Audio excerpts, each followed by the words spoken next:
so long as like alchemy. All right, most of you that have been watching these videos and following me know that I'm somewhat of a conspiracy theorist, right? I lean towards, the funny style business, right? When it comes to these things. Now, Steph Curry apparently tweaked the right ankle in practice and quote unquote slipped. And I just kind of find it hard to believe. And maybe it's because I hope that it really didn't happen, but I don't know. I just have a hard time believing that that happened. They weren't scrimmaging. He was just doing his shooting drills. Let's be real here. Maybe he was being goofy. Early on, DeAndre Jordan the lob, and I know he is the center of trade talks. I just don't know how he contributes against a Warriors or Rockets team in the finals, Cleveland. Zaza, you got to love his mentality, man. I'll ride with Zaza. As limited as he is, I'm never upset at Zaza's effort, and that's just the bottom line. Now, in football, they call it the turf monster. What's the basketball equivalent? Draymond gets the wood monster and just trips in midair, and you see the fight from it here. But early on, like I said, these G League guys, this is CJ Williams, 27 years old, out of North Carolina State, and he's on a two-way contract that's about to expire. He had 10 points in the first quarter, and Draymond knows Nick Young ain't getting above the rim. That looked like a CYO alley-oop, but Nick Sparrow did get the start with his little braids. You see him here in the corner. And the extra things that he does lets me know that he doesn't concentrate on the game of basketball. Now watch this. We know ESPN's making cutbacks, but look at their TV table. Looking like a broke AAU tournament. Draymond almost topples it all over. Now, no Klay Thompson due to rest. Steph Curry, obviously the ankle, so it was up to this man who had plenty of rest. The Reaper in full effect with the Dirk step back. I'm working on that for my personal game right there. I love that move. That's my favorite move. And Nick Young, I think, is very familiar with Lou Williams. When I'm looking back at the tape, I wanted to see how he guarded Lou. And then there's the lob to Zaza, who did have 12 points in this game. But Nick Young's initial defense on Lou Williams wasn't that bad, and I think it's because they've played against each other a lot. But Lou Williams hits stuff like that, right? That's just a fall-away three, hand in the face. There's only one man on this team that can mess up before he actually checks in the game, and that's JaVale McGee. Look at him, the pass to JaVale from KD. Nah, I'm messing around. That's on KD. But JaVale walking to the scores table, got in the first quarter, and then look at this man out in transition. And I think he's supplanted LeBron as the most dangerous guy with a head full of steam, right? You got Westbrook, but Westbrook kind of beats you down the court. KD and LeBron, it doesn't matter if you're back. Their length, their size, and LeBron's strength, but KD's dexterity, it just doesn't matter. They can finish, and they both like going left and then finishing with the right hand. You see DeAndre switched out on him. It didn't matter. That's a deep three. You could tell KD was anxious to get back and get up buckets. Now look at JaVale, the footwork. And he's definitely been looking to score ever since his role has been reduced. When he gets in the game, he's much more aggressive. Now watch the extra step McCaw takes before the jump shot. Right there, that little hesitation step, that's what kills your rhythm. I like that he understands he needs to take that shot, but rise right up into it, young fella. Don't take that hesitation step. CJ Williams, like I said, he had it going, man. And part of this is an unfamiliarity thing, right? We just don't know what their tendencies are as these G League guys. We don't know their skill set and what exactly they want to do. But I like CJ Williams. Never mind if he looks like he still wears long white tees before the game. He can ball. Iguodala, that might have been the best looking three I've seen from him all season long. Very decisive and knocks it down. And he's a flop artist too, but then more of this from JaVale. And like I said, just know yourself. Stay in your lane, right, JaVale? And I'm just not sure I like that play.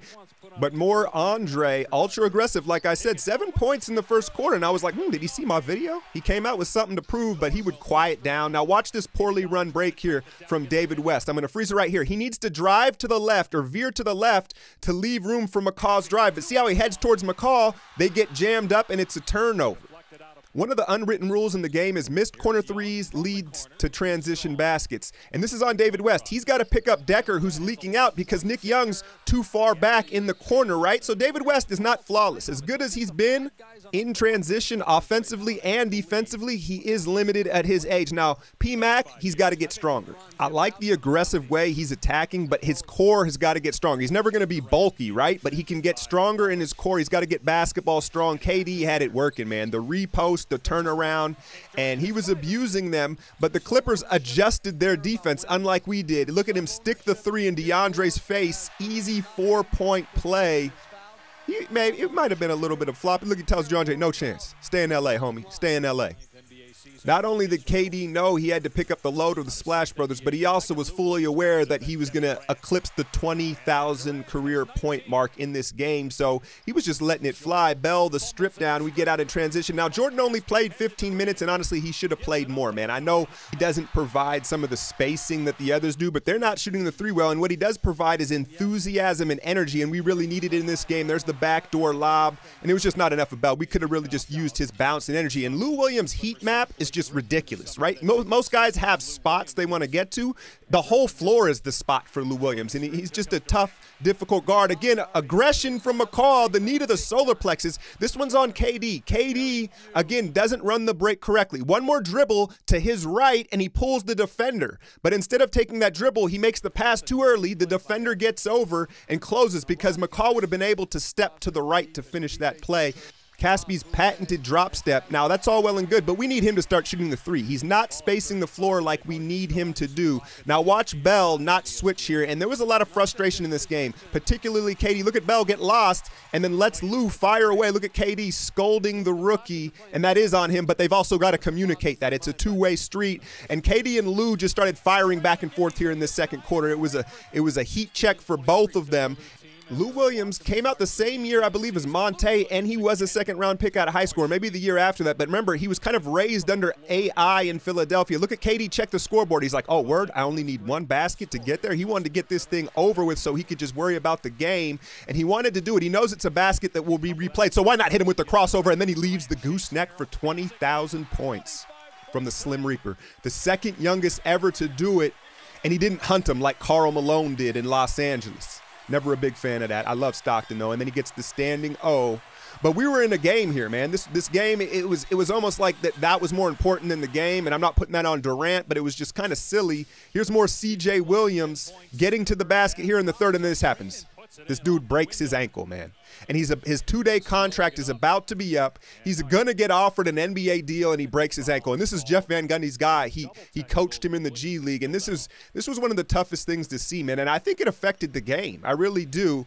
Kind of like in a Gordon Hayward type of way. Now, obviously, it was nearly as gruesome as the Hayward injury, but it was one of those moments where you're like, dang, man, it can all be taken away. And who knows? Hopefully, maybe he'll be all right. It looked like a very quick turnover on the full weight of it. It looked like a break to me, man. And I think it motivated the Clippers. I think they were a little emotional about it. And then I think it maybe distracted the Warriors, who were already distracted. Now, Draymond had a miserable night shooting, but one thing he did do was he kind of is starting to figure out how to just get to the line, and then he's quietly shooting a respectable percentage from the line. So I didn't have a whole lot of beef with Draymond, but watch Livingston close out on this guy. There's no reason to close out on this Evans dude. He's not a shooter. And Livingston, I've noticed, I don't think he reads scouting reports. He's not that familiar with the league, or as familiar as he should be at this point in his career. And like I said, I think this gave the Clippers extra juice, particularly this man, sweet Lou Williams. And Steve Kerr, he just left Nick Young on him too long. Now, Nick, this was one of his few nice plays of the game. He's got great footwork, man. He really does, but it's a shame we don't get to see it enough. Now, people complain about Durant being too sensitive, but you can't have it both ways. Look at him self-talk here. Look at him pound the chest. He's pissed off, and he still plays like he's got something to prove. Second youngest to 20,000, he's still got something to prove. I love it. Now, let's freeze it right here. I talked about Omri Caspi not shooting the three ball. Durant is doubled, and the play is for Caspi to veer to the left and catch the three ball, but watch him cut down the middle, and KD can't make that pass. KD very frustrated with Caspi, and really it roots in Caspi not wanting to shoot the three ball, and that is one of the major reasons why we brought him in, to space the floor. He's got to start letting it go. And I'm really not a big fan of this easy switching here at the top. All of a sudden, Caspi's left out on him, and then Zaza's trying to close out. And it happened for far too long in this game, Steve Kerr. Again, what's his 2K shot package? Lou Williams, every trick shot in the book. There's the frustration again. KD slamming it off the goalpost. I want you to look at the Clippers coaching staff when DeAndre gets switched out on KD. Look at Sam Cassell, Woodson. They are so hyped. They're like, dig down. Come on, DeAndre. No, sorry, Slim right around him, just too easy. But they really want DeAndre to win Defensive Player of the Year, I think, and that was an isolation opportunity. Look at Iguodala. He's like, here, Caspi, you guard him. He's cooking us, but Omri, Zaza, you guys can handle it. My knees hurt. And Lou feeling good, so is Jonah Hill at Oracle Arena. And it's been talked about now, the lack of firepower from the second unit. You've got McCaw, Caspi, and Iguodala, all three unwilling to shoot the three. There is absolutely no spacing on the floor with the second unit unless Clay or Durant is out there. Here we go out in transition. Lou's going to continue to roll. Now, I want you to take a look at Steve Kerr's face right now. The Clippers are rolling us right now. We're not doing anything. Look at Kerr. He's like, oh, I'm happy for them. I'm happy for them. It's been a tough season. So here we go. Oh, what are you going to do? You're going to let Caspi switch out on him again. The highest scoring quarter from any player in the NBA this season, Lou Williams. Here we go, fourth quarter, no box out, right? And there was just a real lack, and Kerr brought this up, a lack of spirit, and it showed. But aren't you the coach, Steve? I really do believe Kerr wanted this loss. KD knocks knees, I believe, with Reed, and he shook it off. I'm not going to lie, man. I sharted a little when I saw this. I was like, nah, man, nah. You think we should set the defense? Yeah, you're right. Fuck it. Let them lose. They're cocky anyway. And it was all Clippers in the fourth quarter. Here's the Cal product, Tyrone Williams. And I think Doc is really enjoying coaching these G League guys and these guys that haven't established themselves in the league because, you know, he finally has someone's ear again. I don't think Blake and Austin and these other guys are really listening to Doc anymore. KD continued to have it flowing, but only Zaza had double digits besides KD. KD had 40, and then Zaza had 12. No one else stepped up offensively, and it was rough. Now, I know Lou Williams had it going, and it's very hard to stop him, but Iguodala, he's trending towards guarding forwards, right? I don't think he can guard the quicker guards anymore. There's another ridiculous floater. And finally, at the 4:30 mark, look at them decide to trap Lou Williams. And here's the thing about this is, there's no one else that can score for the Clippers. It's not like Blake Griffin is going or they have Chris Paul who's going. So why not double Lou Williams in the beginning of this second half? And that was just very peculiar decision from these Warriors and Steve Kerr. KD, there's the 40th point. And like I 5 of 5 from downtown. You can't complain about KD's performance. Look at E40 going through a midlife crisis behind him back there. And then Sean Livingston, like I said, know the league. That's a tough bang-bang play right there. No need for that dunk. And Montez Harrell, if you know what type of player he is, you knew that was going to be a nasty collision. Sean, pay a little more attention. And then I love this play from Jordan Bell. It's absolute garbage time. Looney finally gets in the game, and look at him hustle and get this offensive rebound. Now, Bell could have easily just forced or squeezed up a shot. He's like, no, here, Loon, you get a jumper. And he rewards him by making it, but I just love that. That's just a nuanced play by Bell. He's unselfish. So Lou's sitting at 47, and why not?